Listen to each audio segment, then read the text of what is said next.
The water tower stood 120 feet above Main Street. Through her scope, Evelyn Cross watched the figure on the catwalk, not holding a rifle but waving, signaling. She shifted aim 6 feet left. The 10,000-gallon tank. One shot. The .308 round punched through corroded steel. Water erupted, sheeting down the tower's frame. The scaffold buckled. The figure fell into the collapsing platform as the eastern section folded. The ground shook. Not from the impact, from below. Her radio crackled. A man's voice, deep and tired. "That shot just bought us 10 minutes. You need to see what's underneath this town." Evelyn lowered her rifle. "What's underneath?" "A mistake I should have buried 20 years ago."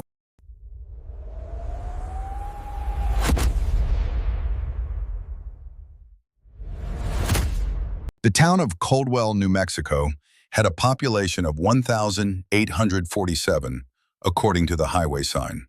By noon on evacuation day, that number had dropped to 9. Evelyn Cross counted them from her position on the fire station roof. 7 civilians at the gas station, 2 guard troopers directing them toward the convoy 3 miles north. The evacuation order had come at 0600.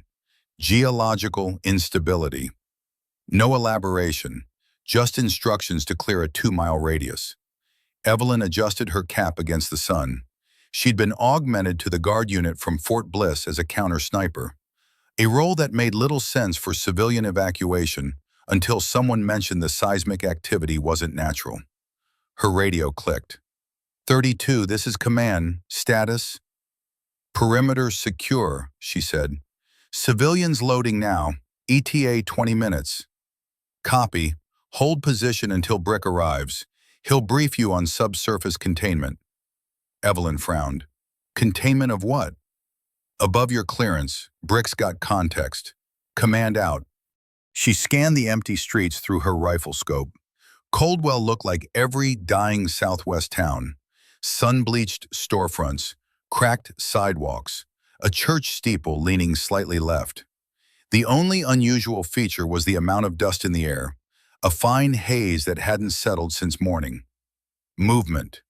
Eastern edge of town. Someone on the water tower catwalk. Evelyn's pulse didn't change. She transitioned from scan to threat assessment in 2 seconds. The figure was male, average build, wearing civilian clothes. No visible weapons. But his position gave him overwatch on the entire evacuation route. She keyed her radio. Command, I have 1 civilian on the water tower, east side, requesting confirmation he's cleared to be there. Static, then. Negative, tower should be empty. Assess and advise. Evelyn zoomed to 12 times magnification. The man wasn't acting like a threat. He was waving, deliberate, controlled movements. His other hand pointed down at the street, where the asphalt had begun to crack in a spiderweb pattern. Not a shooter, a lookout, or a warning. She ran the tactical math. The water tower was 120 feet tall, hadn't held water in years according to the rust pattern, but the tank itself was still full, probably rainwater accumulation. The scaffold beneath the catwalk showed stress fractures at the southeast support column. Evelyn shifted her aim 6 feet left of the man. The tank. 1 shot would breach it, release 10,000 gallons in seconds, overload the weakened structure. The platform would collapse, drop the man 20 feet onto the lower scaffold, neutralize him without lethal force. She controlled her breathing, exhaled, squeezed. The round punched through the tank with a metallic shriek. Water exploded outward, a silver cascade that hammered the tower's frame. The southeast support buckled. The scaffold groaned, twisted, and folded. The man fell into the collapsing platform, disappearing into the torrent as the tower's eastern section crumpled. Evelyn kept her scope on target, waiting for him to emerge. The ground shook, not from the impact. The vibration came from below, a low-frequency rumble that rolled to the fire station's roof. Dust rose from the street in thin columns. The cracks in the asphalt widened. Her radio crackled. 32, this is Brick. That shot just bought us 10 minutes, maybe less. You need to see what's underneath this town. Evelyn lowered her rifle. Copy. What's underneath? A pause, static hiss. Then, a mistake I should have buried 20 years ago. Samuel Brick Hargrove arrived in a civilian pickup that had seen better decades. He was 67, built like his call sign suggested. Broad shoulders, thick hands, a face that looked carved rather than aged. He wore a faded army cap and a canvas jacket with no insignia. Evelyn met him at the fire station entrance. He moved with the deliberate economy of someone whose knees had logged too many miles, but whose spine refused to acknowledge it. You Cross? He asked. Yes, sir. Don't sir me. I'm retired. He glanced at the collapsed water tower, then at her rifle case. Nice shot. Non-lethal, structurally efficient. You calculated the load-bearing failure or just got lucky? Calculated. Good. You're going to need that brain. He pulled a folded map from his jacket. The man on the tower was Pete Gallagher, local surveyor. He's been monitoring ground subsidence for 3 weeks. He wasn't supposed to be here, but he called me this morning, said the readings went critical. Evelyn studied the map. It showed Coldwell's street grid overlaid with a network of tunnels and chambers beneath the town. What is this? Cold War Logistics Depot, Brick said, built in 1979, decommissioned in 1991, supposed to be sealed and buried. He tapped a chamber near the town center. Except I kept it open. Why? Because I was a stubborn asshole who thought the army was wrong about everything. He folded the map. The depot was designed to store ammunition, fuel, and equipment for rapid mobilization if the Soviets came through Mexico. When the wall fell, Congress ordered all depots destroyed or transferred. This one was scheduled for demolition. I submitted paperwork to delay it. Then I submitted more paperwork. Then I just stopped submitting anything. Evelyn watched his face. No guilt, just tired pragmatism. You kept a weapons depot active without authorization? Not active, locked. I had good reasons at the time. He started walking toward the town center. Turns out those reasons don't matter when the cooling system fails and the whole thing starts collapsing. She followed. Cooling system? The depot's 60 feet down. The engineers who designed it assumed constant maintenance. When I sealed it in 2003, I left the mechanical cooling running on automatic. It's been cycling for 22 years. 3 weeks ago, the main compressor seized. Temperature spiked. Structural steel started expanding. And this town is sitting on top of a 30-acre honeycomb that's slowly caving in. They reached the town square. The church, the courthouse, and the post office formed a triangle around a small park. In the center of the park, a section of ground had subsided 6 inches, creating a shallow depression filled with dust. Brick knelt at the edge. The depot entrance is under the post office. There's a secondary access shaft under the church. Both are sealed with concrete and rebar. But the main chamber, he pointed at the courthouse, that's directly above the armory vault. If that goes, the whole structure pancakes, and this town comes down with it. Evelyn crouched beside him. You said I bought us 10 minutes. Until what? Until the next tremor. They're coming every 18 minutes now. Each one weakens the support columns a little more. When the big one hits, we'll have maybe 30 seconds before catastrophic failure. Then we evacuate. The perimeter's 2 miles out. If the depot collapses, the shock wave will propagate through the bedrock. Everything within a half-mile gets leveled. He stood, brushing dust from his hands. There's a reason they wanted this town empty. Evelyn processed the information. What's your recommended course of action? Officially, nothing. Let it collapse. Write it off as a natural sinkhole. Bury the records. And unofficially, Brick met her eyes. We go down there and manually vent the overpressure. Stabilize the columns enough to buy time for a controlled demolition crew. It's dangerous, it's probably against orders, and if we screw it up, we both get buried along with my mistake. You have blueprints? He tapped his temple. I drew them, but there's a problem. What problem? The last time I was down there, I found something I didn't put there. The church's basement smelled like old hymnals and mildew. Brick moved past stacked pews and moth-eaten choir robes to a storage closet in the back corner. He pulled aside a shelf unit, revealing a steel hatch set into the concrete floor. Secondary access, he said, producing a key from his jacket. Only 3 people knew about this. Me, the chief engineer, and the depot commander, all retired or dead. Evelyn shouldered her pack.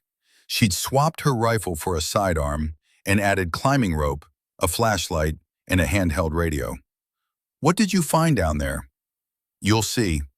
Brick unlocked the hatch and heaved it open. A ladder descended into darkness. Cool air rose from below, carrying the scent of machine oil and concrete dust. The air coming up from the hatch carried more than just coolness. It had a metallic tang, the smell of decades-old machinery that had been running without maintenance. Evelyn inhaled slowly, cataloging the scents. Oil, concrete dust, something organic that might have been mildew or old insulation.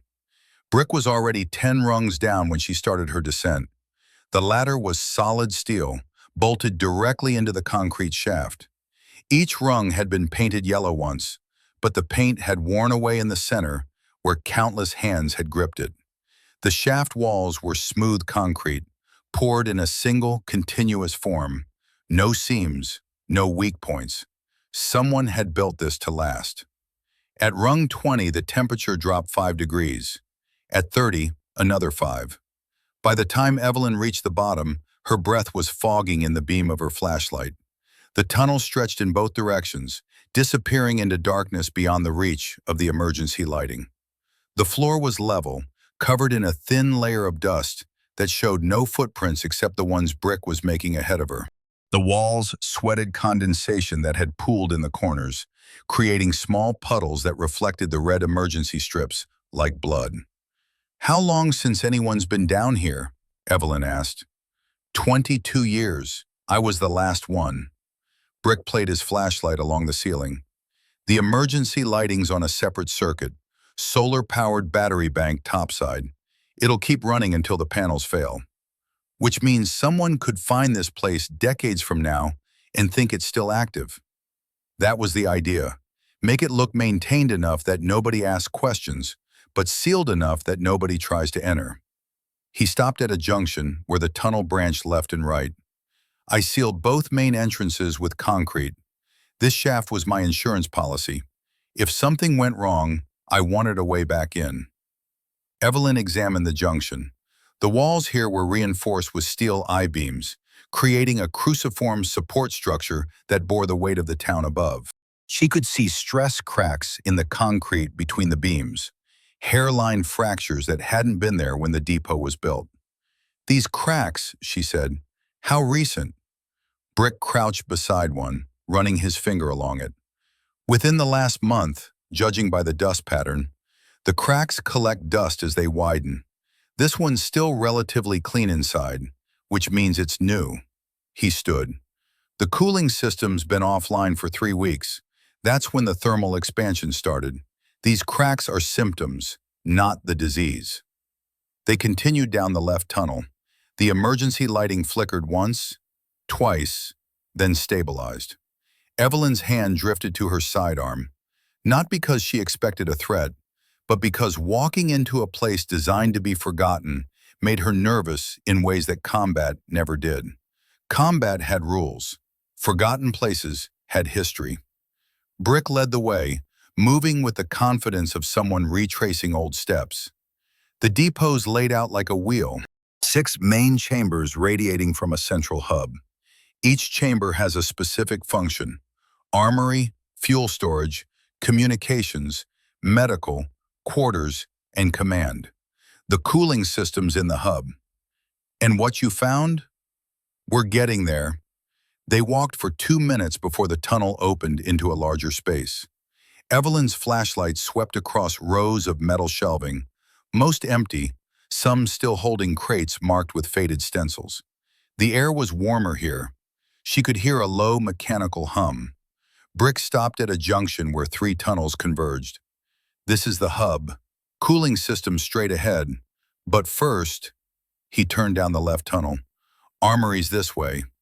The armory chamber was massive, 50 feet wide, 30 feet high, lined with steel racks that had once held weapons and ammunition.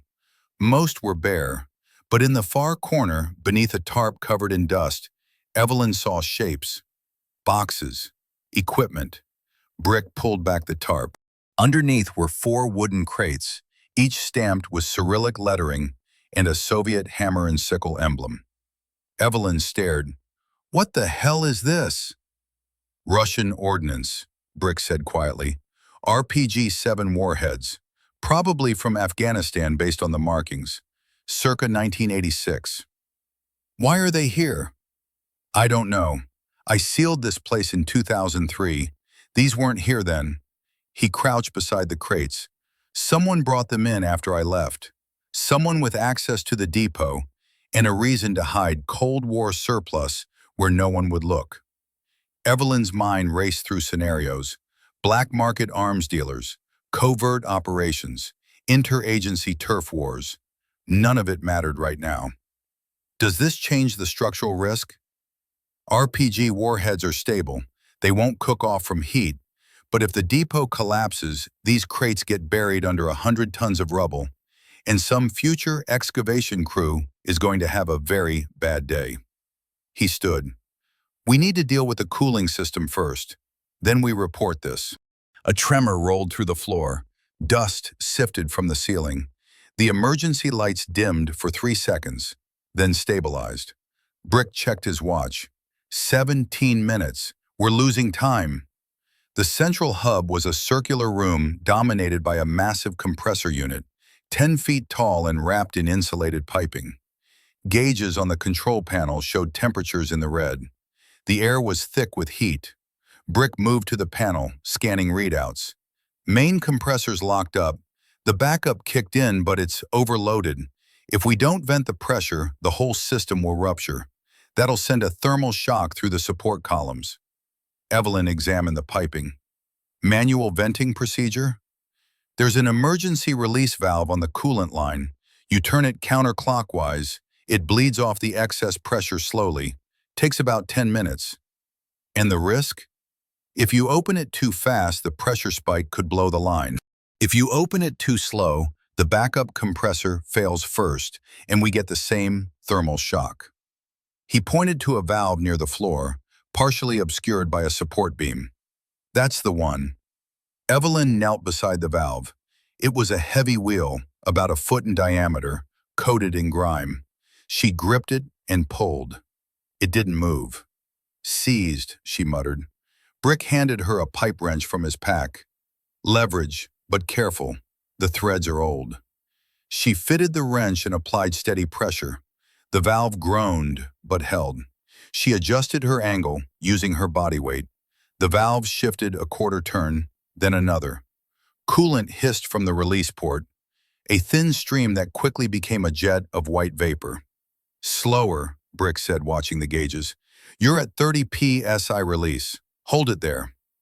Evelyn maintained the position. Her hands ached from the grip. The vapor filled the room, reducing visibility to a few feet. The temperature dropped 5 degrees in seconds. Another tremor. Stronger this time. The compressor unit shuddered. Pipes rattled.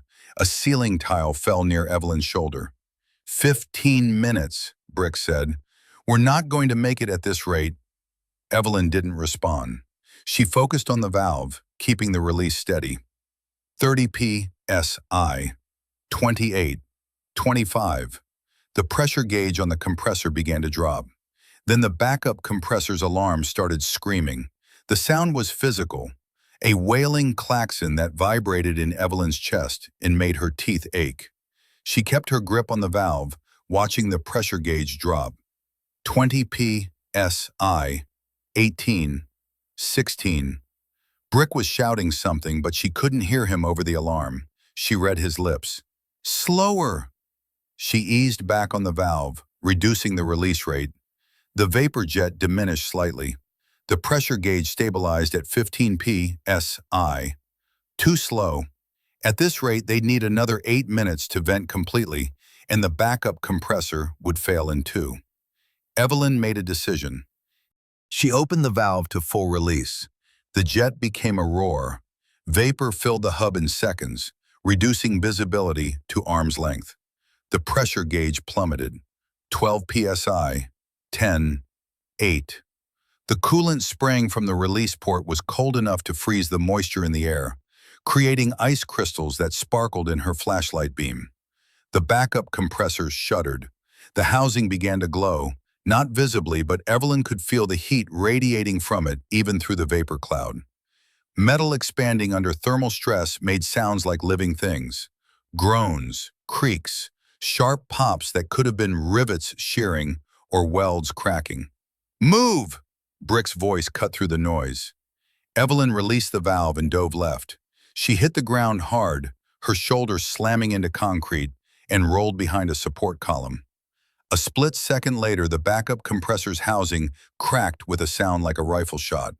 Superheated coolant sprayed across the hub in a pressurized jet. It hit the far wall and flash-boiled, creating a steam explosion that rattled the ceiling tiles. Chunks of insulation fell like snow. The emergency lights went out completely. For 3 seconds, Evelyn was in absolute darkness. Then Brick's flashlight clicked on, cutting through the steam. You alive? Yeah, she stood, shaking ice crystals from her jacket.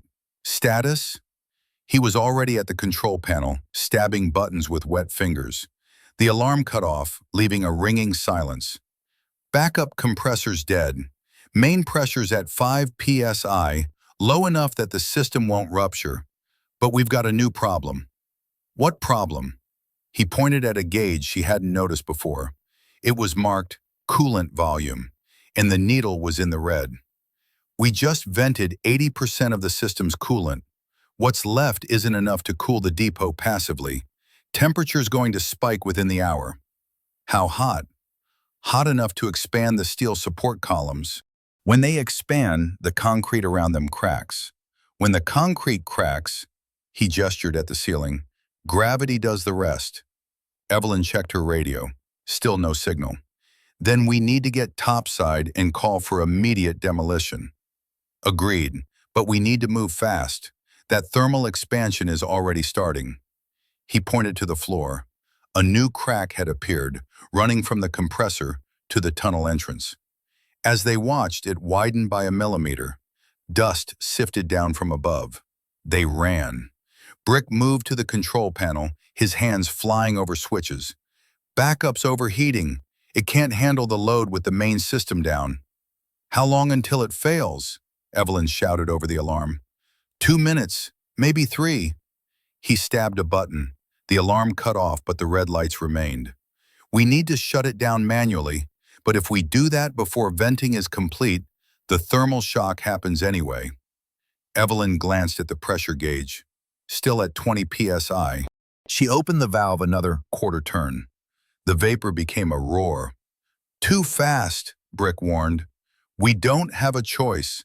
She braced herself against the recoil as the valve opened fully. The pressure gauge plummeted. 15 psi. 10. 5. The backup compressor shuddered and seized with a metallic crunch. The emergency lights flickered. The temperature spiked. Get back, Brick yelled. Evelyn released the valve and dove sideways as the compressor's housing cracked. Steam and coolant sprayed across the room. She hit the ground, rolled, and came up behind a support column. Brick was already moving, heading for a secondary panel on the far wall. He threw a manual breaker. The compressor's motor went silent. The steam continued to vent, but the pressure was dropping. Evelyn rejoined him, soaked in coolant. Status? He checked the gauges. Pressure's stable, temperature's normalizing. We bought ourselves time, but the cooling system's dead. The depot's going to heat up gradually now. We've got maybe 6 hours before the expansion stress hits critical. Enough time for a demolition crew? If they move fast, but we need to get this information to command. He pulled out his radio and keyed the transmit button. Static. He tried again. Nothing. Evelyn checked her own radio. Same result. We're too deep. No signal.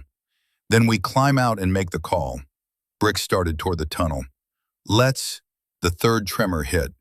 It was different from the others, not a rolling wave but a sharp jolt, like a hammer striking bedrock. The floor buckled. A crack split the concrete near the compressor. The ceiling groaned. Evelyn grabbed Brick's arm and pulled him toward the tunnel as the central hub began to collapse. They made it 20 feet into the tunnel before the ceiling came down. Concrete and rebar crashed behind them, sealing the hub. Dust filled the air, thick enough to choke on. Evelyn covered her mouth with her sleeve and kept moving. Brick stumbled, caught himself against the wall, and kept pace. The tunnel sloped upward toward the church access point. 50 feet ahead, a section of ceiling had sagged but held. They ducked under it and continued. Evelyn's flashlight cut through the dust, illuminating cracks in the walls that hadn't been there before. They reached the ladder. Evelyn looked up. The hatch was still open, a square of dim light 40 feet above. Brick climbed first, slower now, his breath labored. Evelyn followed. Halfway up, another tremor hit, smaller but enough to shake the ladder. The tremor lasted 4 seconds. 4 seconds of the ladder shaking like a tuning fork, of Evelyn's hands cramping from the death grip on the rungs, of loose bolts rattling in their housings with a sound like distant gunfire. When it stopped, she waited 3 more seconds to be sure. Then she continued climbing. Rung 34. Her shoulders burned. The pack on her back felt like it had doubled in weight. She focused on the mechanics. Left hand up, right hand up, left foot up, right foot up. Repeat. Don't think about the 40-foot drop below. Don't think about the ceiling that might be collapsing above. Rung 36. The hatch was close now. She could see daylight around its edges, thin and gray like dawn through dirty windows. Rung 38. Another tremor hit. This one was different. Instead of shaking, the ladder lurched sideways. One of the mounting bolts had sheared. The ladder twisted, pulling away from the wall at the top. Evelyn's left hand slipped. Her right hand held, barely, her fingers screaming with the sudden load. Her pack shifted, pulling her backward. She felt herself tipping, the center of gravity moving past the point of no return. 40 feet of empty air below her, concrete at the bottom. She threw her left hand up, caught a higher rung by pure instinct, and pulled. Her core muscles engaged. She got her feet back under her and pressed herself against the ladder, hugging it like a drowning person clutches driftwood. Below, the tunnel was collapsing. She could hear it, the progressive failure of concrete under stress, a cascade of destruction moving from deep to shallow, like a wave traveling upward. Dust billowed up the shaft, coating her jacket, getting in her eyes. She climbed. No more counting rungs, just moving, hand over hand, foot over foot, driven by the animal part of her brain that knew the ground below was disappearing. Rung 40. Her hand touched the hatch rim. She pulled herself up, got her elbows over the edge, and dragged her body onto the basement floor. They emerged into the church basement. Brick collapsed onto a pew, coughing. Evelyn checked her radio. Still no signal. She moved to the basement stairs and climbed to the main level.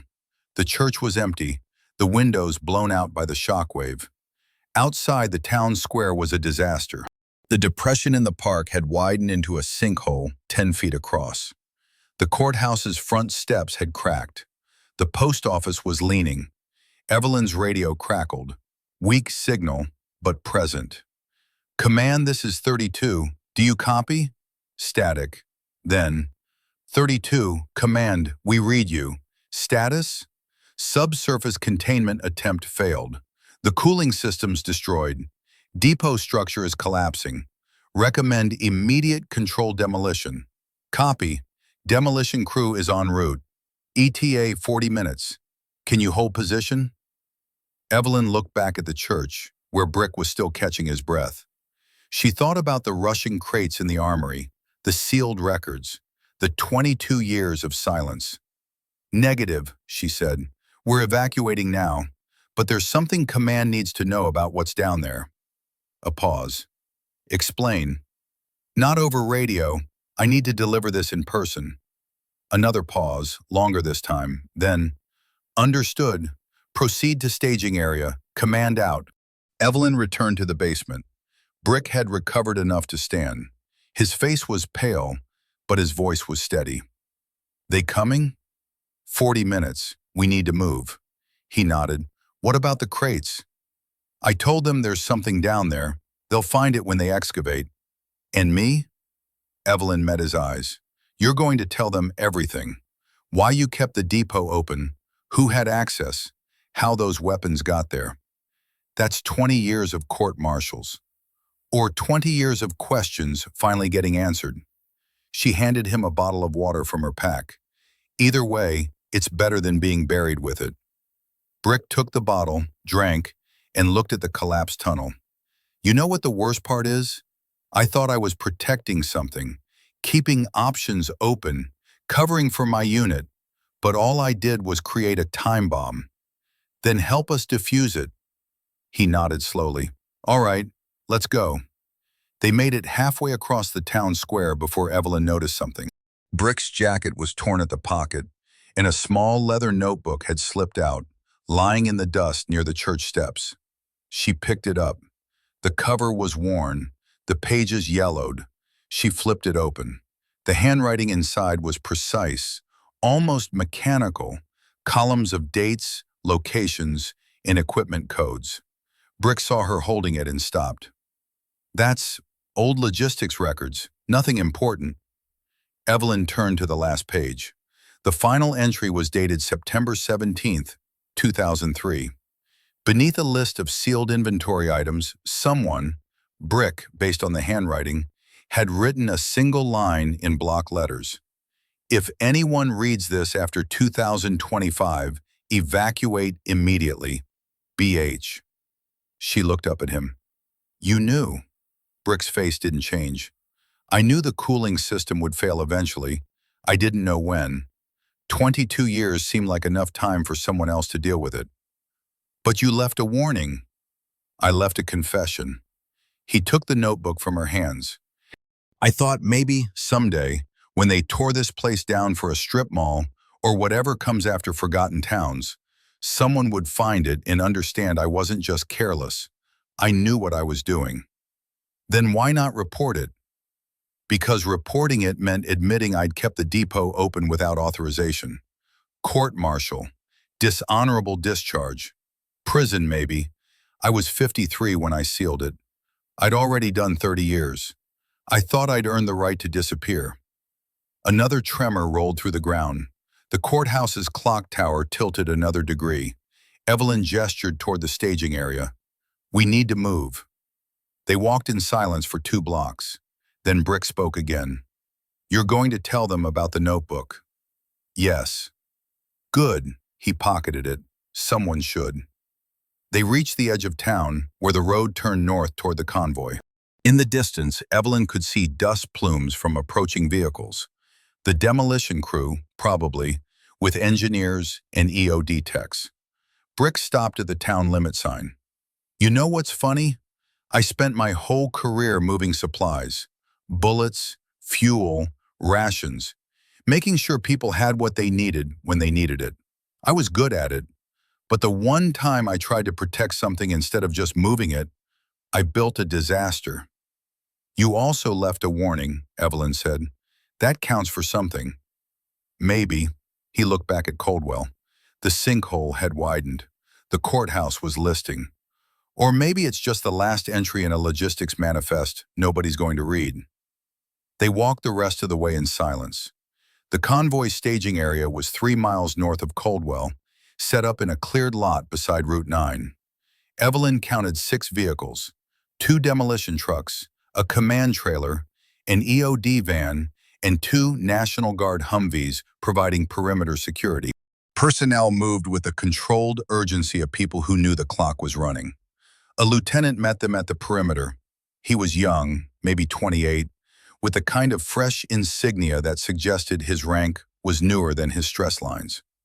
"You Cross?" he asked. "Yes, sir, this is Samuel Hargrove. He's the subject matter expert on the subsurface structure."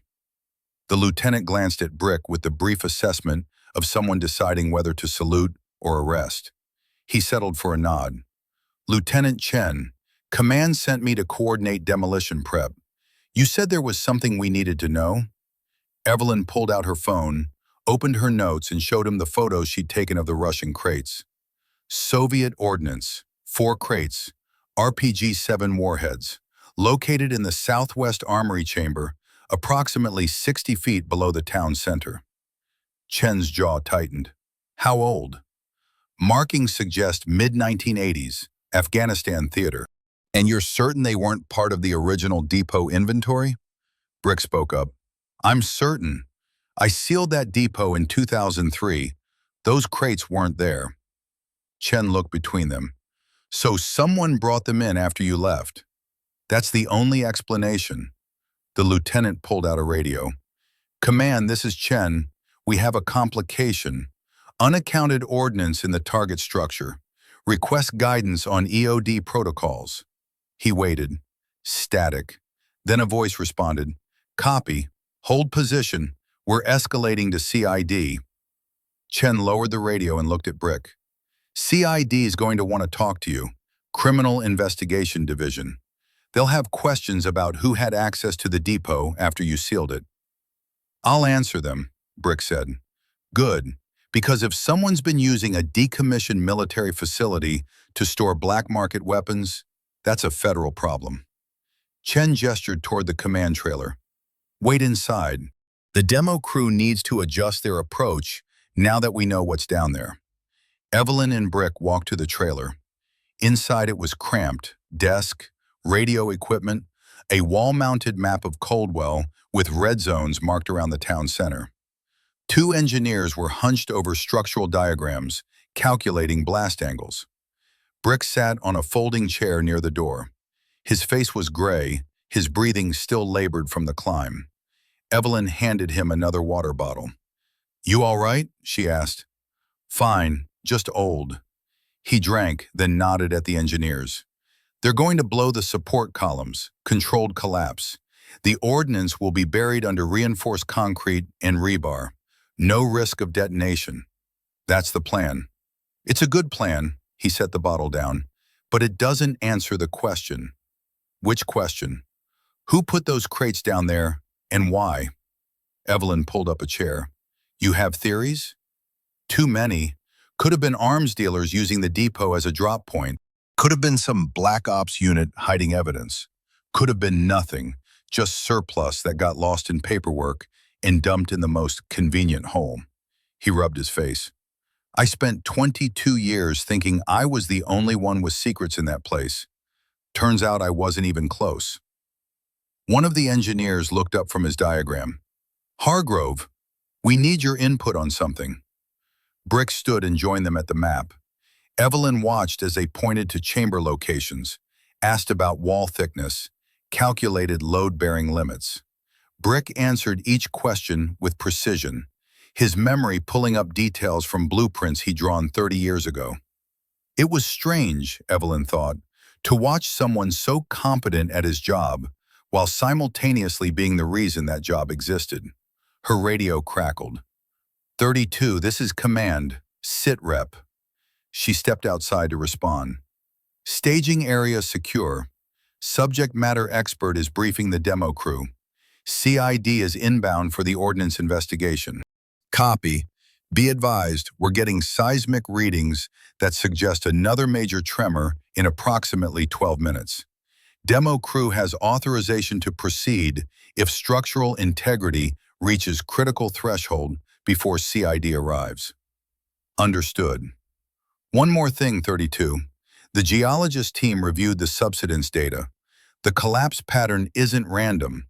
It's progressive, starting from the armory chamber and spreading outward. Whatever's causing the failure originated in the southwest section. Evelyn processed that. The southwest section, where the Russian crates were. Command, are you saying the ordnance is causing the collapse? Negative. We're saying something in that area triggered the initial failure. Could be structural, could be environmental, could be something else. CID will determine that. Copy. Out. She returned to the trailer. Brick was still at the map, now pointing to a specific chamber. Here, the armory vault. If you want to stabilize the collapse, you need to reinforce this section first. It's the keystone. One engineer shook his head. We can't reinforce it. We don't have time or equipment. Best we can do is controlled demo and pray the shockwave doesn't propagate. Then you need to vent the pressure manually. Go down, open the blast doors between chambers, equalize the load distribution. That's a suicide run. Another tremor hits while someone's down there. They're dead. Brick met his eyes. I know. Evelyn stepped forward. How long would it take? The engineer checked his notes. To reach the armory vault, open the blast doors and return? 20 minutes, maybe 25. And the next tremor's in 12 minutes, which is why no one's going. Evelyn looked at Brick. He was already looking at her. I'll go, she said. Lieutenant Chen blocked the trailer door. Absolutely not. Command's orders are to hold position and wait for CID. CID's not going to get here in time, Evelyn said. And if that depot collapses before the demo crew can stabilize it, the shockwave takes out the convoy staging area. We're 3 miles away. That's inside the propagation radius. The geologist said, possible propagation, not confirmed. Do you want to bet 70 lives on possible? Chen's jaw worked. Even if I authorized it, you'd never make it back before the next tremor. You'd be trapped down there. Not if I move fast. She looked at Brick. How many blast doors? 3. Each one's manual crank, about 30 seconds to open. And the access point? Church basement. Same route we used before. Chen shook his head. The tunnel's partially collapsed. You said so yourself. The ladder's intact. The upper section's clear. Evelyn checked her watch. I can be down, doors open, and back up in 18 minutes. That gives me 6 minutes of buffer before the next tremor. And if it comes early, then you send the demo crew in anyway and hope they can work around my body. The engineer from earlier spoke up. If she opens those doors, we can buy another 2 hours of stability. That's enough time for CID to arrive and for us to extract the ordnance safely before demolition. Chen looked between them. Finally, he pulled out his radio. Command, this is Chen. Request authorization for solo operator to enter subsurface structure for manual pressure equalization. Time critical decision. The response took 30 seconds. Authorization granted.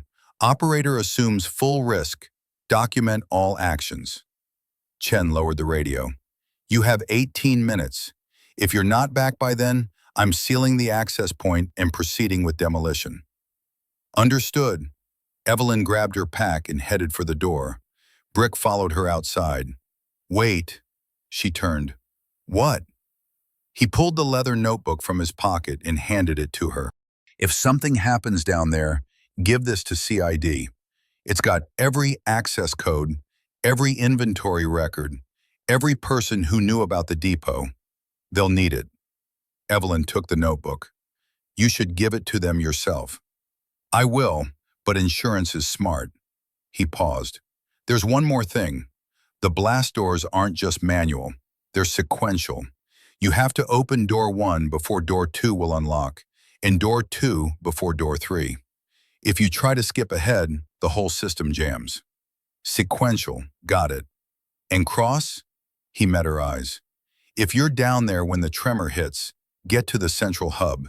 It's the most reinforced section. You'll have the best chance there. I'm not planning to be down there when it hits.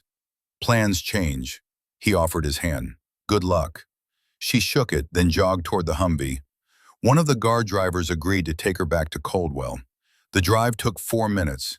The church was worse than she'd left it. The front wall had partially collapsed, spilling bricks across the steps. Inside, the pews were buried under ceiling tiles. The air smelled like plaster dust and old wood. Evelyn made her way to the basement. The hatch was still open, the ladder descending into red-lit darkness. She clicked on her flashlight, secured her pack, and started down. 43 rungs. She counted them again, focusing on the rhythm. The air temperature dropped as she descended. By the time she reached the bottom, her breath was fogging. The tunnel was narrower than she remembered. The partial collapse had left debris scattered across the floor, forcing her to climb over concrete chunks and twisted rebar. Her flashlight beam caught cracks in the walls that seemed to widen as she watched. She checked her watch. 4 minutes gone, 14 remaining. The tunnel opened into the central hub. The compressor unit was dark, its housing still cracked from the earlier failure. The floor was slick with coolant. Evelyn skirted the edge and headed for the southwest tunnel, the one leading to the armory. The first blast door was 50 feet in. It was a heavy steel slab, 8 feet tall and 4 feet wide, set into a reinforced frame. A manual crank protruded from the right side, connected to a gearbox that controlled the locking bolts. Evelyn gripped the crank and pulled. It resisted for a moment, then began to turn. The gearbox groaned. The bolts retracted with metallic clinks. After 30 seconds, the door swung open on hydraulic hinges. She stepped through and moved to the second door. The second blast door was larger than the first, 10 feet tall instead of 8, with a more complex locking mechanism. Instead of simple bolts, this one had a multi-point system. 8 bolts arranged in a circle, all of which had to retract simultaneously for the door to open. Evelyn examined the mechanism. The crank connected to a central gearbox, which in turn connected to 8 radial arms that controlled the individual bolts. It was elegant engineering, designed so that one person could operate it, but also designed so that it couldn't be bypassed or forced. She gripped the crank and began turning. The gearbox resisted, not from mechanical failure, but from simple inertia. 22 years of sitting idle had allowed the lubricant to thicken into something approaching tar. Each turn of the crank required her full body weight. 5 turns. The first bolt retracted with a heavy clunk. 10 turns. The second and third bolts. 15 turns. Her hands were cramping. She paused, shook them out, and resumed. 20 turns. 6 bolts retracted.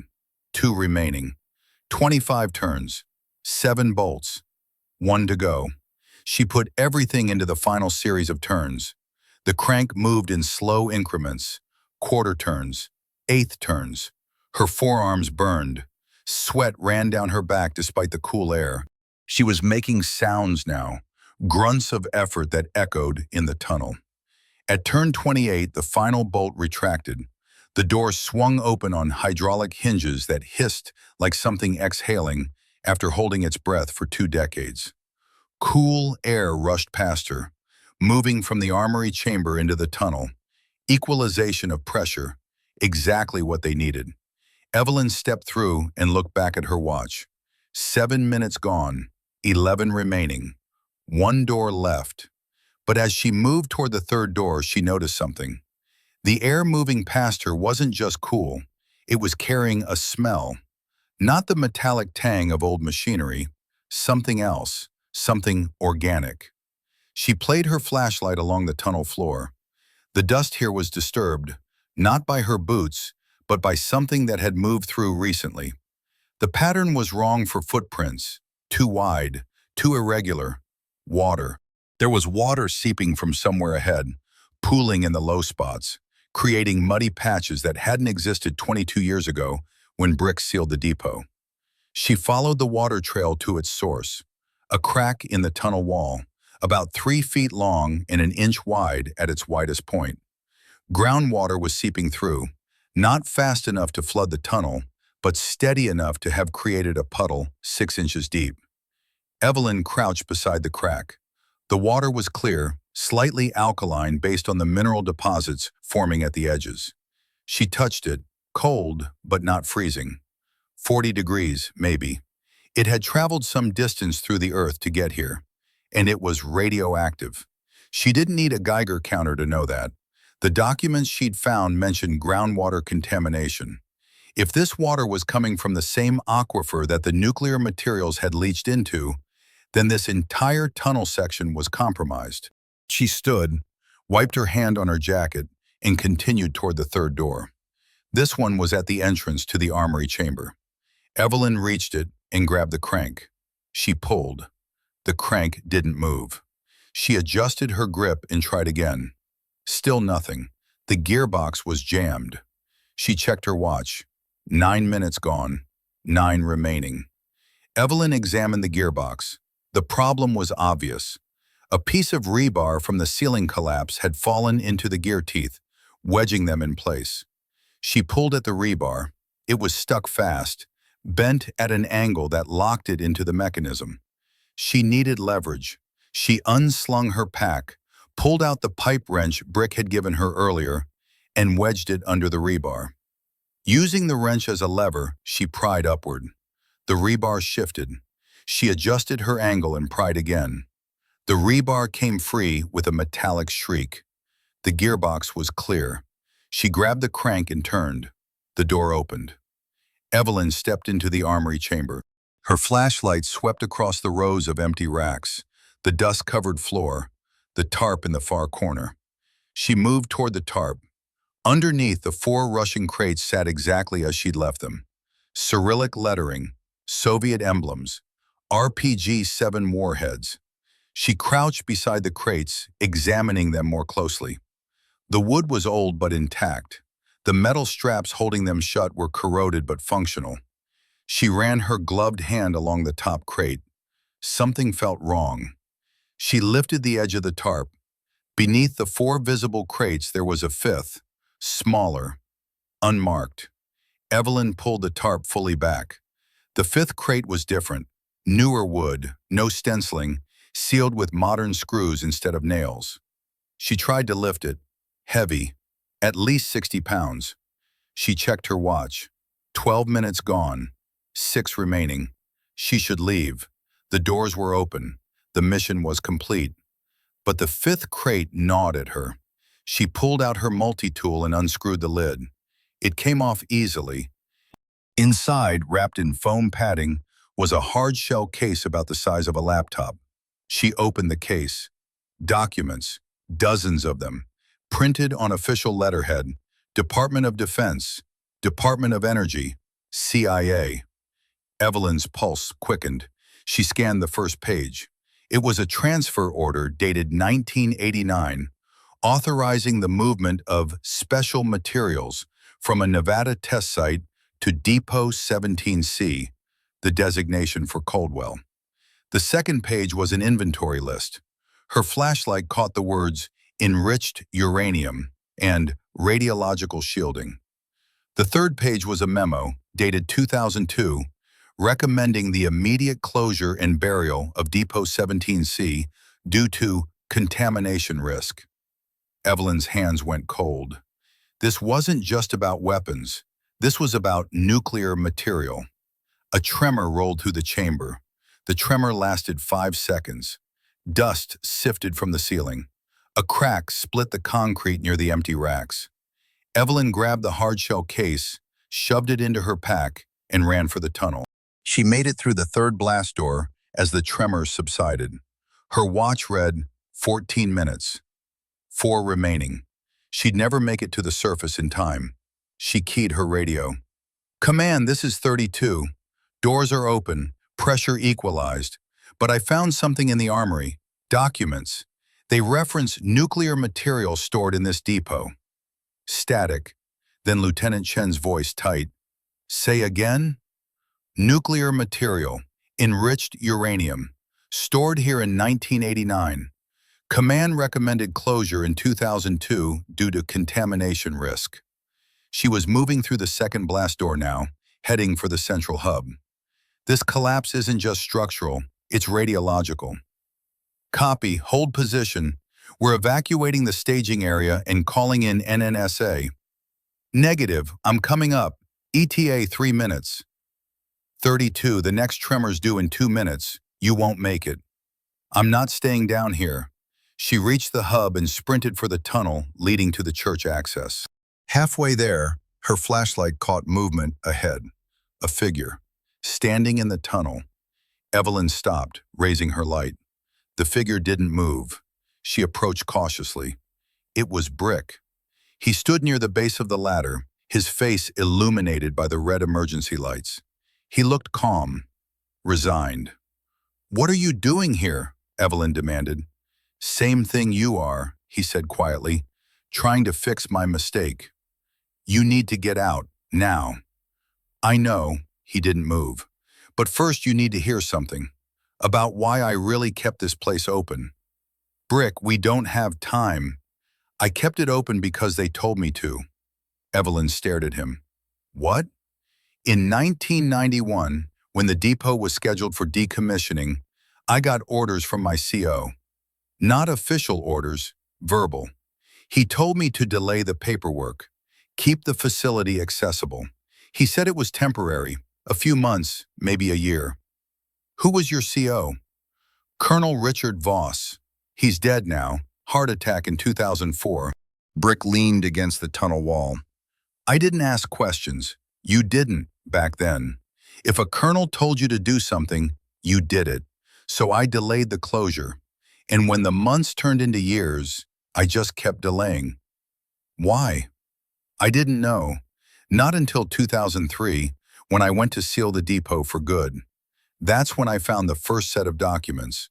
Transfer orders, inventory lists.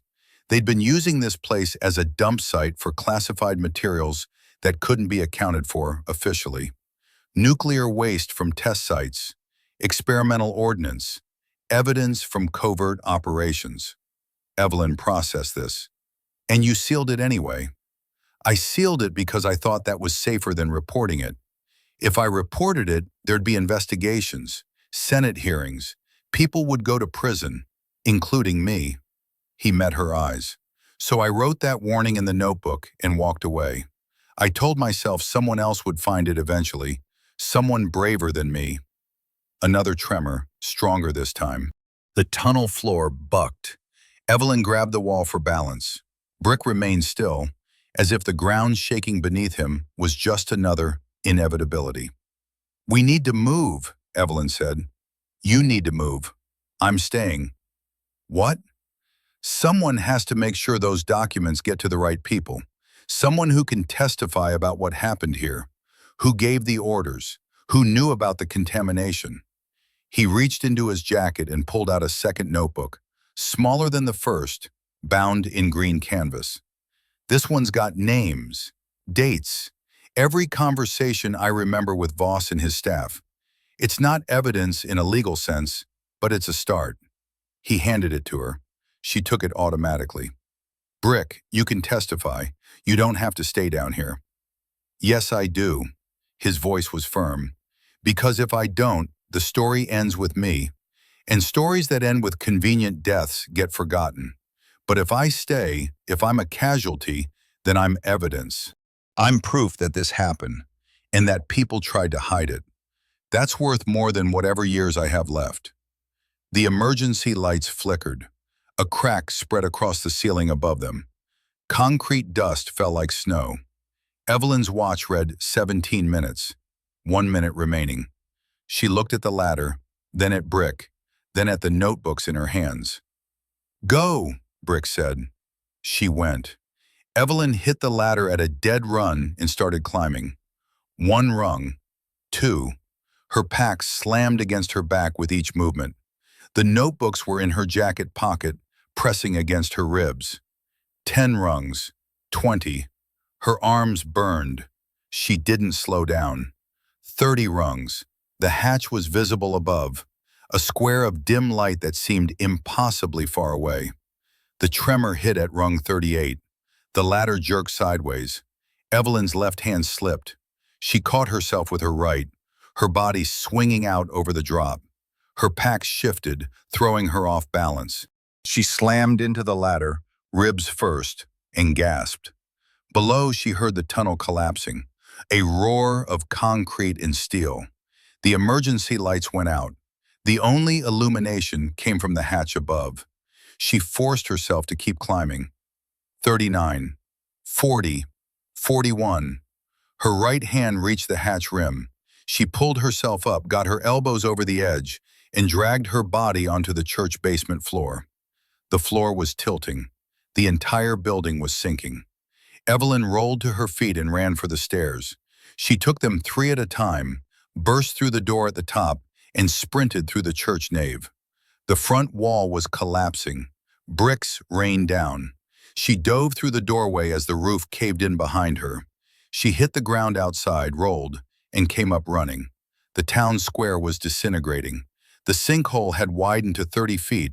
The courthouse was gone, swallowed by the earth. The post office was tipping forward, its foundation crumbling. Evelyn didn't stop until she reached the convoy staging area. Lieutenant Chen was at the perimeter, coordinating the evacuation. When he saw her, his expression shifted from relief to something harder.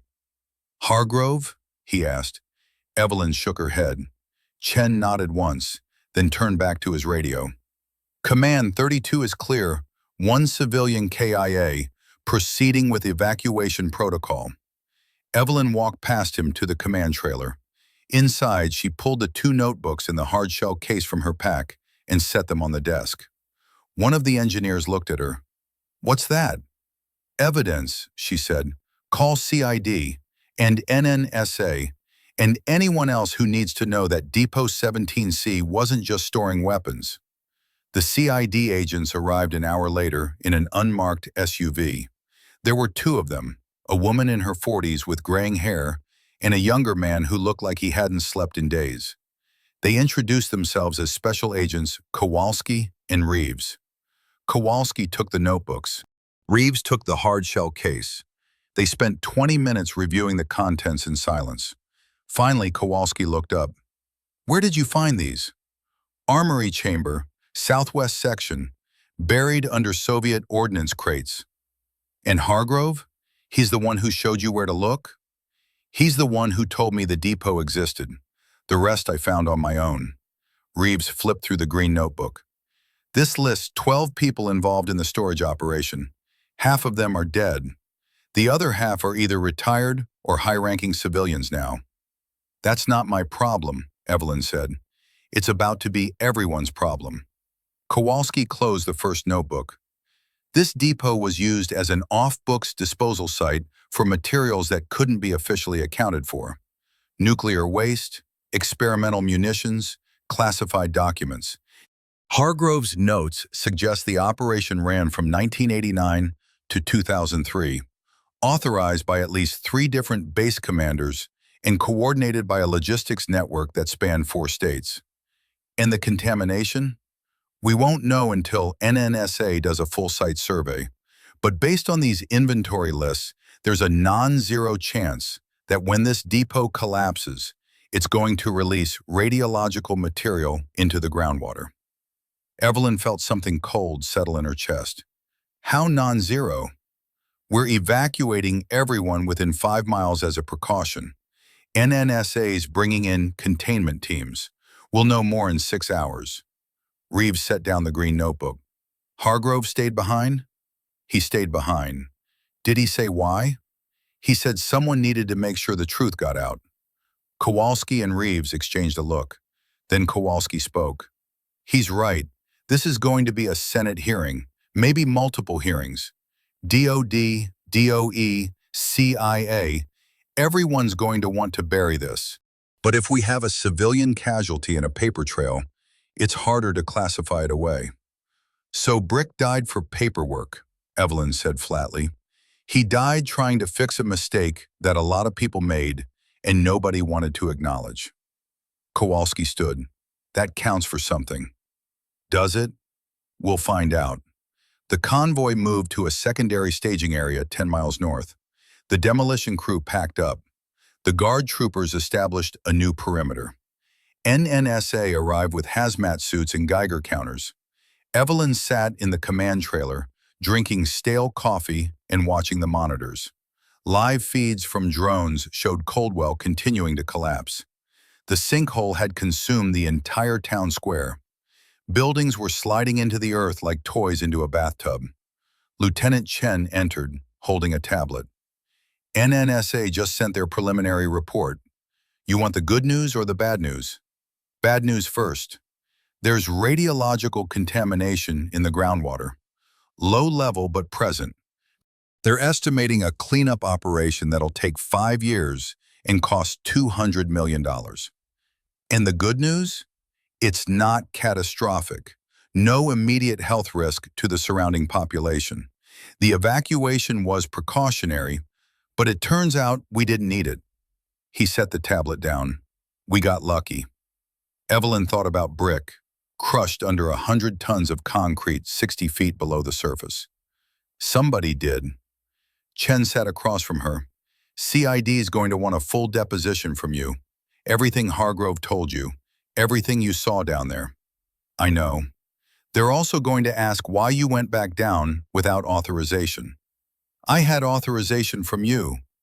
I had authorization from command, but command's going to say I exceeded my operational discretion, which means both of us are going to be answering questions for a while. Evelyn met his eyes. You regret giving the order?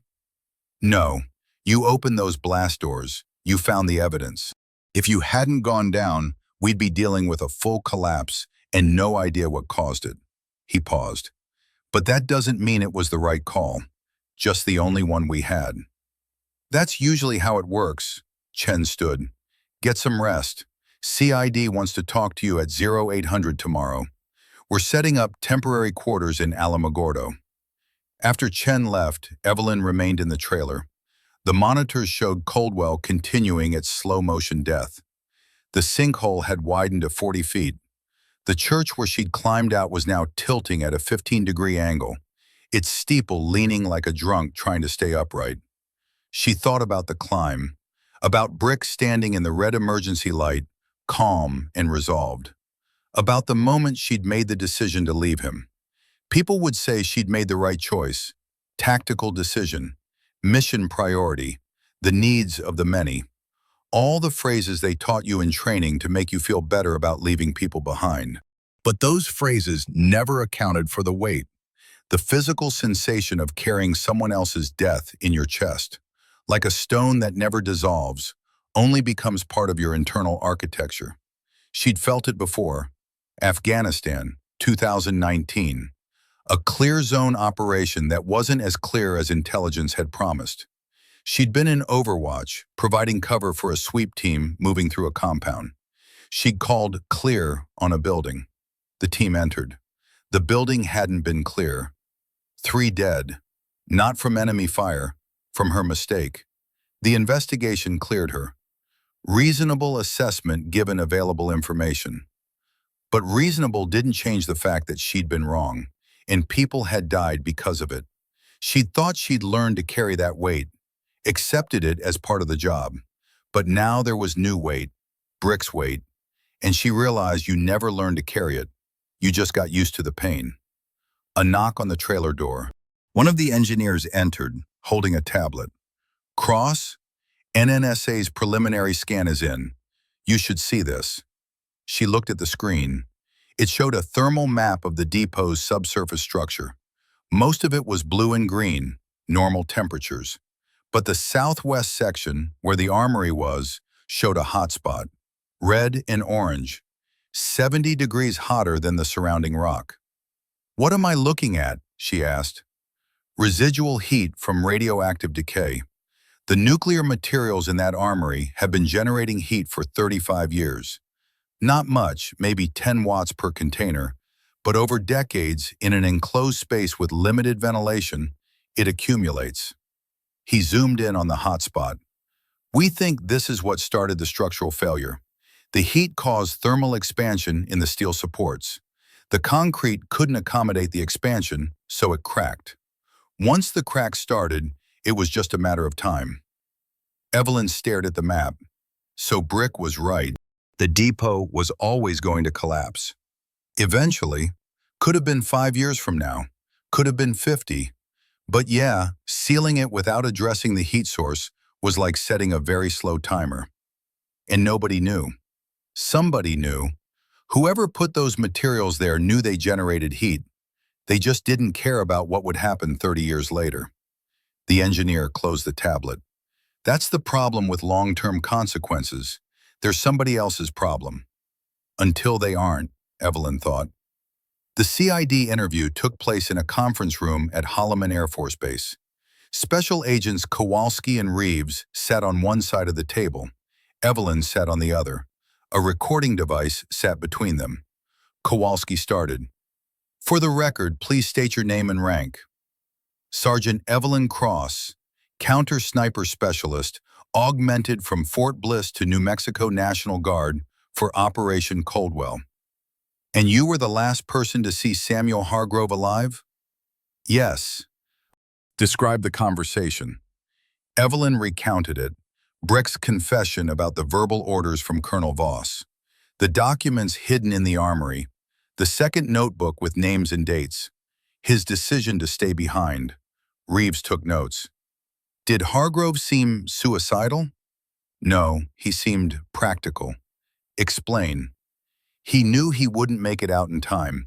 He chose to make his death count for something instead of just being a casualty. Kowalski leaned forward. Did he express guilt? He expressed regret. There's a difference. Clarify. Guilt is wishing you hadn't done something. Regret is wishing you'd done it differently. Evelyn paused. Brick regretted sealing the depot instead of reporting it, but he didn't feel guilty about keeping it open. He thought he was following orders. Even though those orders were illegal? He didn't know they were illegal at the time, and when he found out, it was too late to do anything about it without destroying his life. Reeves set down his pen. Do you think he made the right choice? I think he made the only choice he could live with, until he couldn't anymore. Kowalski opened a folder and slid a photograph across the table. It showed Colonel Richard Voss in dress uniform, standing beside a flag. Did Hargrove mention anyone else besides Voss? No, just that Voss had staff, but he didn't name them. And the green notebook? You read it? I flipped through it. Names, dates, locations. Nothing I could verify. Reeves pulled out the notebook, now sealed in an evidence bag. We've been verifying it. 12 names. 6 are deceased. 3 are retired civilians. 2 are still active duty. 1 is a sitting congressman. Evelyn kept her expression neutral. That sounds like a lot of people who don't want this story told. Which is why we're asking you to testify if this goes to a hearing. I'll testify. Even if it means your career? I'm a counter sniper. My career is shooting things from far away. I'll find work. Kowalski smiled faintly. Fair enough. She closed the folder. One more question.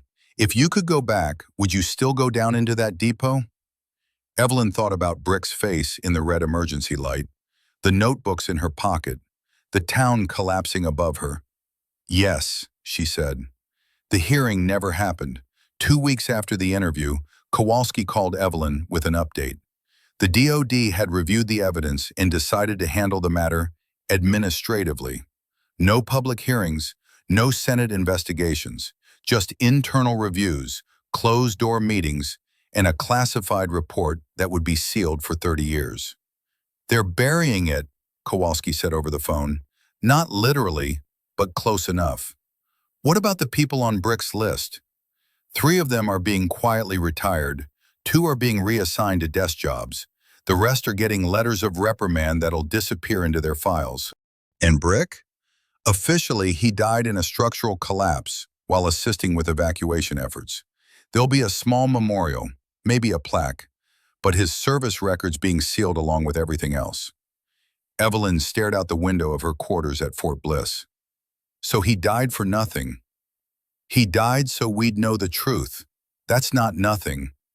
It is if nobody else gets to know it. Kowalski was quiet for a moment. For what it's worth, I agree with you. But I'm not the one making these decisions. Who is? People who care more about protecting the institution than protecting the people who served it. After the call ended, Evelyn sat at her desk and wrote a letter. She addressed it to the Albuquerque Journal, the largest newspaper in New Mexico.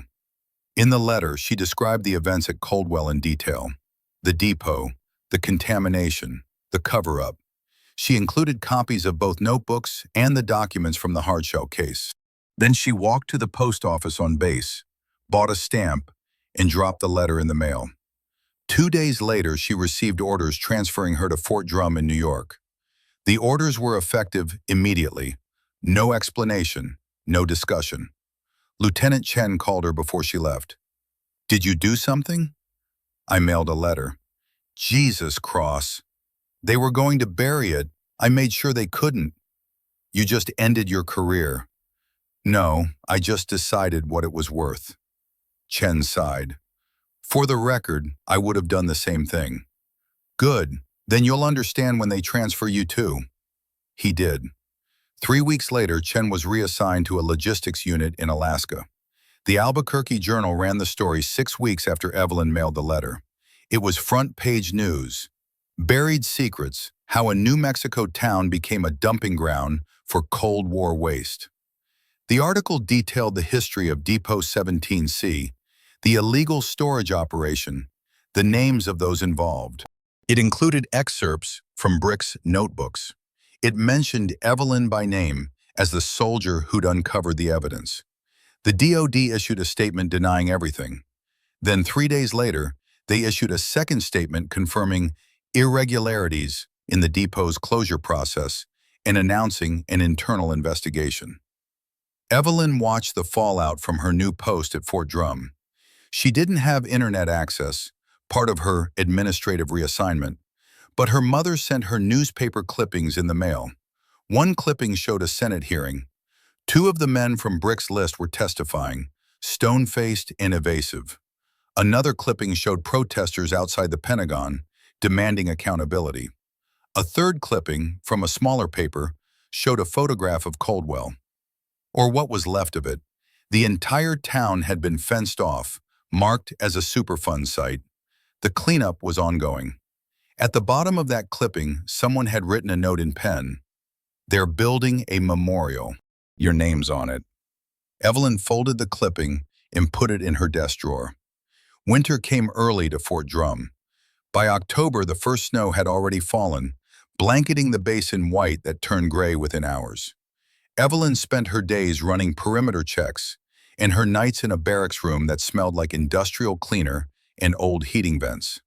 The reassignment was punishment disguised as routine. She knew it. Her CO knew it. Nobody talked about it. She'd been at Drum for 3 months when the letter arrived. No return address. Postmarked from Albuquerque. Inside was a single newspaper clipping and a handwritten note on yellowed paper. The clipping was from the Santa Fe New Mexican, dated 2 weeks prior. The headline read, "Coldwell Memorial dedicated to those who spoke when silence was easier." The article described a small ceremony attended by a dozen people. A granite marker had been erected at the edge of the former town limits, bearing no names, just an inscription, "To the town that survived the silence." The handwritten note was brief. "Your testimony mattered. The hearing happened because you made it impossible to ignore. 3 convictions, 5 forced retirements. The truth doesn't always win, but it doesn't always lose either. M.K." Evelyn recognized the initials, Special Agent Kowalski. She pinned the note to the corkboard above her desk, next to a photograph of Coldwell taken before the collapse. Then she laced up her boots and went for a run in the snow. The Senate hearing had taken place 6 weeks after the article broke. Evelyn hadn't attended. She'd been confined to Fort Drum under operational necessity, but the transcript had been sent to her later, heavily redacted. What remained told the story in fragments. Senator Bradley. "Mr. Voss, excuse me, Colonel Voss, you're testifying that you authorized the continued operation of Depot 17C after its scheduled closure?" Colonel Richard Voss, return. "I am." Senator Bradley. "For what purpose?" Colonel Voss. "Operational contingency in the event of renewed Cold War hostilities." Senator Bradley. The Cold War ended in 1991. Your authorization continued until 2003. Colonel Voss. Threats don't end just because administrations change. Senator Bradley. Did you authorize the storage of nuclear materials at Depot 17C?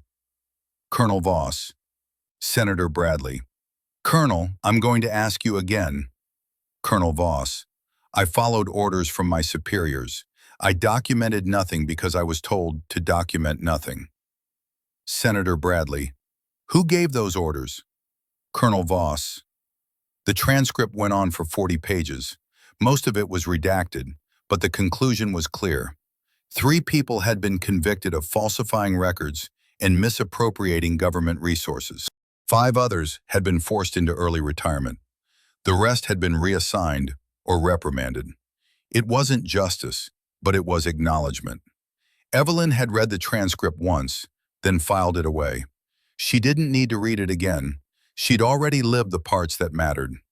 Spring came to Fort Drum with a kind of reluctant warmth that suggested winter might return at any moment. Evelyn was in the armory, cleaning rifles for a training exercise, when her CO appeared in the doorway. Cross, visitor. She looked up. Who? Didn't say. Civilian, waiting in the admin building. Evelyn set down the rifle and followed him across the base. The admin building was a squat structure with peeling paint and windows that didn't quite close.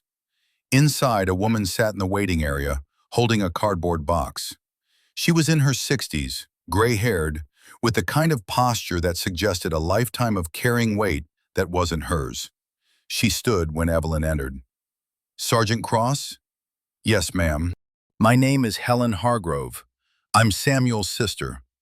Evelyn felt something tighten in her chest. Ma'am. Helen held out the box. I found this in Sam's apartment when I was cleaning it out. It's addressed to you. Evelyn took the box. It was light, sealed with packing tape. Her name was written on top in block letters. He didn't mention me, she said carefully. He didn't mention much of anything for the last 20 years. But when the news broke about Coldwell, I went through his things. That box was hidden in the back of his closet, labeled, "In case I don't make it." Helen paused. I think he always knew it would end this way. I'm sorry for your loss. Don't be. Sam made his choices. He lived with them longer than most people could. Helen's voice was steady, but her eyes were tired. The memorial in Coldwell, they didn't put his name on it, but I know he's the reason it exists. He's the reason a lot of things exist, Evelyn said. Helen nodded. Open the box when you're ready. Not before. She turned to leave, then stopped. One more thing. Whatever they told you about Sam being a coward or a screw-up, don't believe it. He spent 30 years trying to do the right thing in a system that punished him for it. That takes more courage than most people have. She left. Evelyn stood in the waiting area, holding the box, until her CO cleared his throat. You need a minute, Cross? No, sir, I'm good. She carried the box back to her barracks and set it on her desk. She didn't open it that day, or the next. She wasn't sure she was ready. Evelyn opened the box 3 days later, after a 14-hour shift that left her too tired to think about what might be inside. The contents were simple. A handwritten letter dated September 2003, the same month Brick had sealed the depot. A set of blueprints for Depot 17C, annotated with notes in the margins. A photograph of a younger Brick standing in front of the depot entrance, smiling. A small, leather-bound journal, different from the 2 notebooks she'd recovered. Evelyn read the letter first. To whoever finds this, if you're reading this, it means the depot collapsed and I didn't make it. Or it means I finally told someone the truth and they came looking for answers. Either way, the silence is over. I kept this place open for 22 years. I told myself it was because I was following orders. Then I told myself it was because shutting it down would raise questions I couldn't answer. Eventually, I stopped telling myself anything. I just lived with it. The blueprints in this box show where the structural weaknesses are. If someone tries to excavate the depot after it collapses, they'll need them. The journal contains every conversation I remember about the storage operation.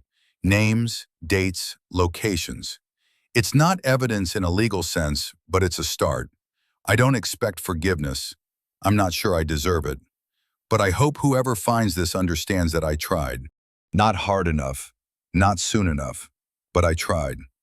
If you're the person who went down there to open the blast doors, thank you. You did what I should have done 20 years ago. Samuel Brick Hargrove. Evelyn set the letter down and picked up the journal. It was thicker than the green notebook, filled with dense handwriting. She flipped through the pages. Some entries were dated, others weren't. All of them detailed conversations, decisions, orders, moments when Brick had been told to look the other way. One entry dated March 1995 stood out. Colonel Voss called me into his office today, asked if I'd noticed anything unusual about the depot inventory. I said no. He said, good, keep it that way. I didn't ask what he meant. I should have.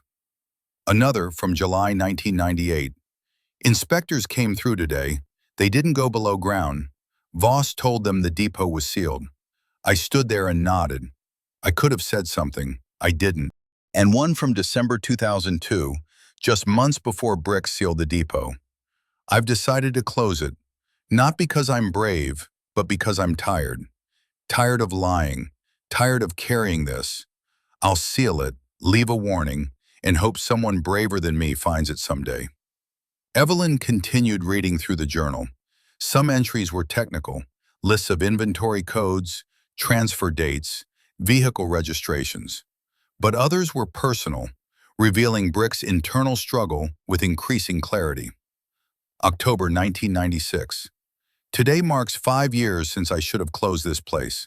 5 years of lying by omission. I tell myself it's not really lying if nobody asks the right questions, but I'm asking them every night, and I don't have good answers. March 1999. Saw a news report about a contaminated water well in Nevada. Turns out it was downstream from an old test site that officially didn't exist. The families living there had been drinking poison for 15 years. Nobody told them because nobody wanted to admit the site was there. I keep thinking about the aquifer under Coldwell, about what might be leaching into it, about the people who live here 30 years from now, wondering why their kids are sick. August 2001. Voss retired today. Big ceremony, lots of brass. They gave him a medal for exceptional service in logistics and material management. I stood in the back and watched. After the ceremony, he found me in the parking lot, said, "You did good work, Brick, the kind nobody knows about, but everybody benefits from." I asked him when I could shut down 17C.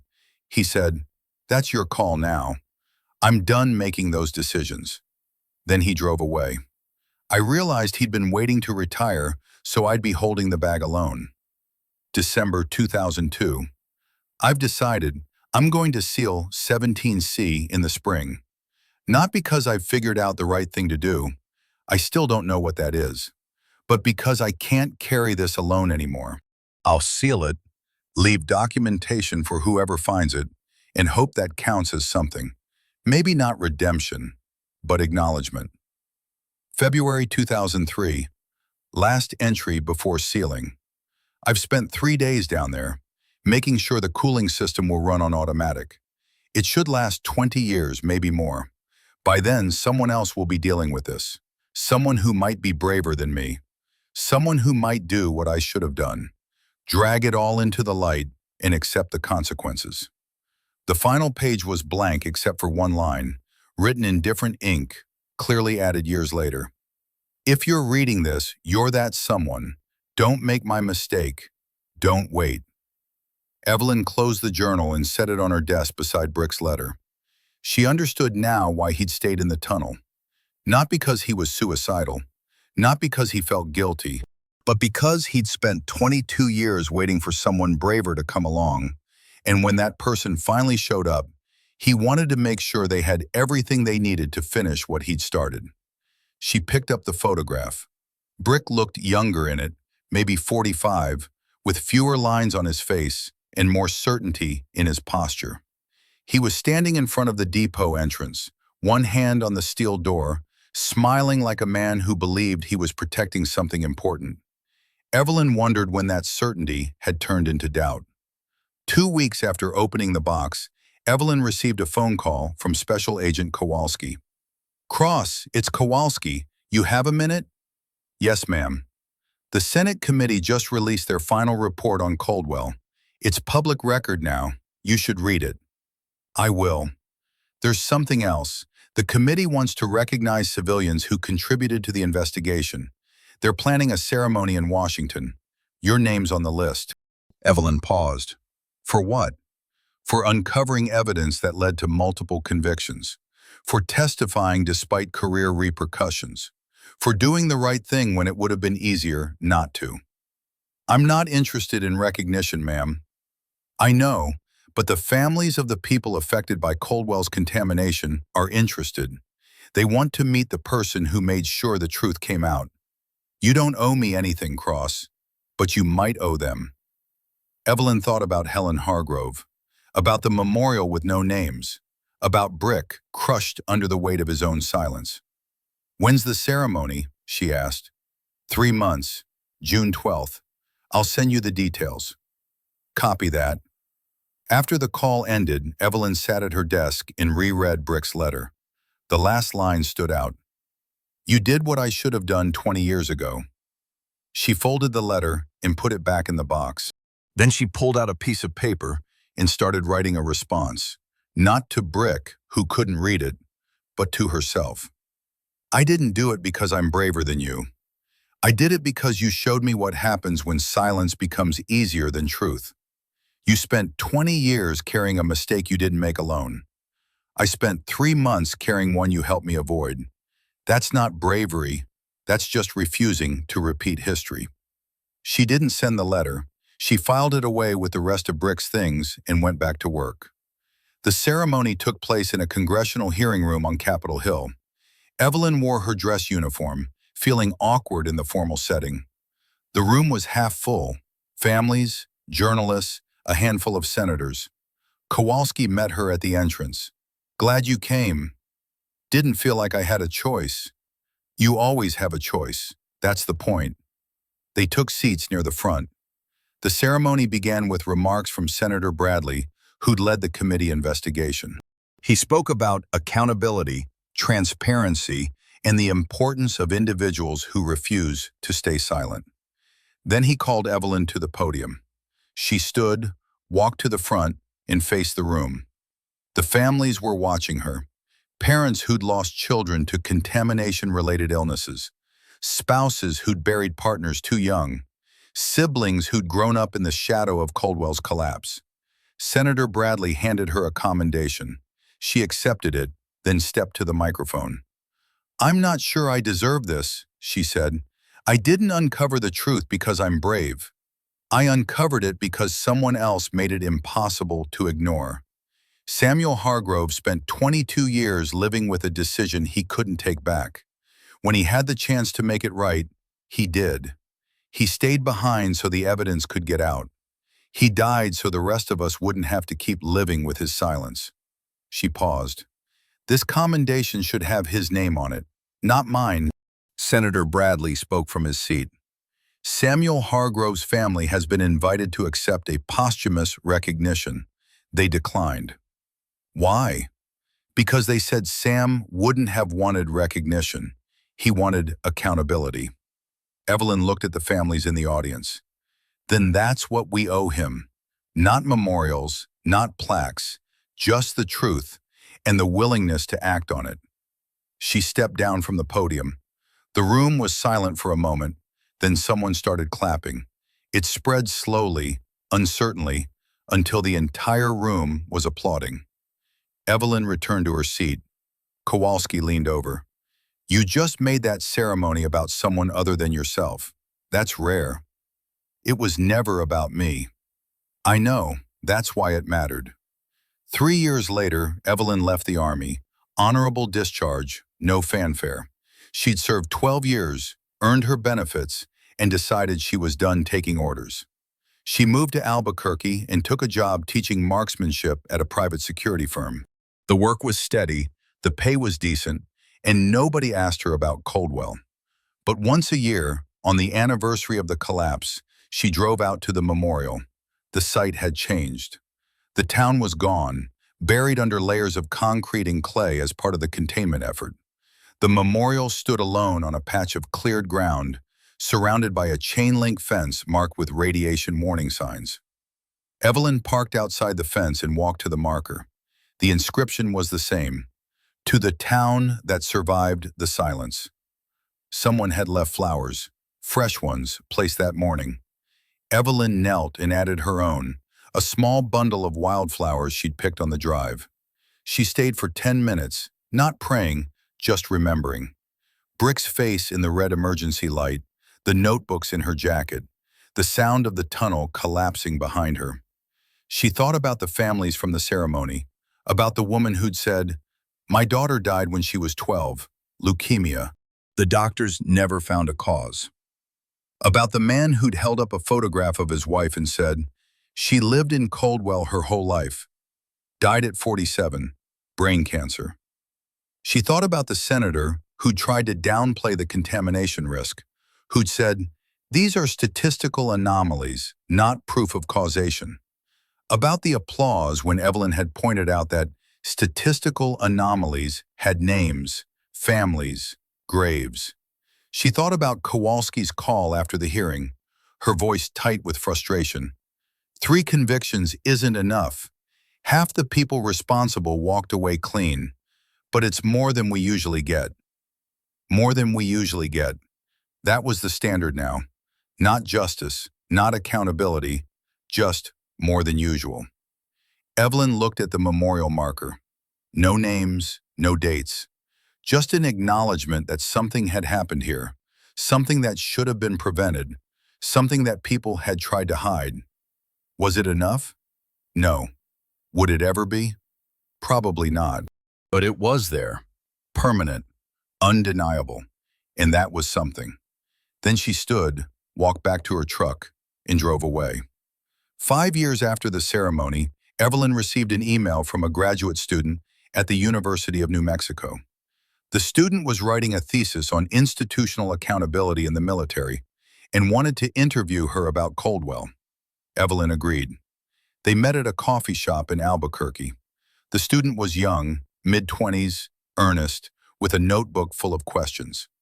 "What made you decide to go public?" the student asked. "I didn't decide. I just refused to stay quiet." "But you knew it would end your career." "I knew it would end the career I had. I didn't know what career I'd have after." Evelyn sipped her coffee. "Turns out I didn't need the Army to define me." The student scribbled notes. "Do you regret it?" "No. Not even a little? I regret that it had to happen at all. I regret that Samuel Hargrove died trying to fix a mistake that other people made. But I don't regret making sure his death wasn't for nothing." The student looked up. "Do you think it's possible to change a system from the inside?" "I think it's possible to refuse to be complicit. That's not the same as changing the system, but it's a start. And if everyone refuses, then the system has to change or it collapses under its own weight." The student closed her notebook. "Thank you for your time, Sergeant Cross. It's just Evelyn now." "Thank you, Evelyn." After the student left, Evelyn stayed at the coffee shop, staring out the window at the Sandia Mountains in the distance. She thought about Brick's letter, about the families at the ceremony, about the memorial with no names. She thought about the town that survived the silence, not because it was strong, but because someone finally spoke. 10 years after the collapse, Evelyn returned to the memorial site one last time. She was older now, 43, with gray starting to show at her temples. Her knees ached in the cold. She moved slower than she used to. The site had changed again. The chain-link fence was gone, replaced by a landscape park. The memorial marker had been expanded, now part of a larger installation with plaques describing the history of Depot 17C, the contamination, the cover-up, and the investigation. One plaque bore Brick's name. Evelyn stood in front of it, reading the inscription. Samuel Brick Hargrove, 1958 to 2025. Logistics Officer, U.S. Army. His final act of service was ensuring the truth could no longer be buried. Beneath it, in smaller letters, some mistakes are made in silence, some are corrected the same way. This is neither. Evelyn reached out and touched the cold stone. She thought about the question the graduate student had asked years ago. Do you regret it? The answer was still no. She stayed until the sun set, then walked back to her truck. On the passenger seat was a copy of the graduate student's published thesis, sent to her with a handwritten note. Your story inspired me to keep asking questions. Thank you for showing me what courage looks like. Evelyn set the thesis aside and started the engine. She drove east toward Albuquerque, the memorial shrinking in her rearview mirror until it disappeared. But the town and the silence it had survived remained. Not buried, not forgotten, just remembered the way Brick had hoped it would be.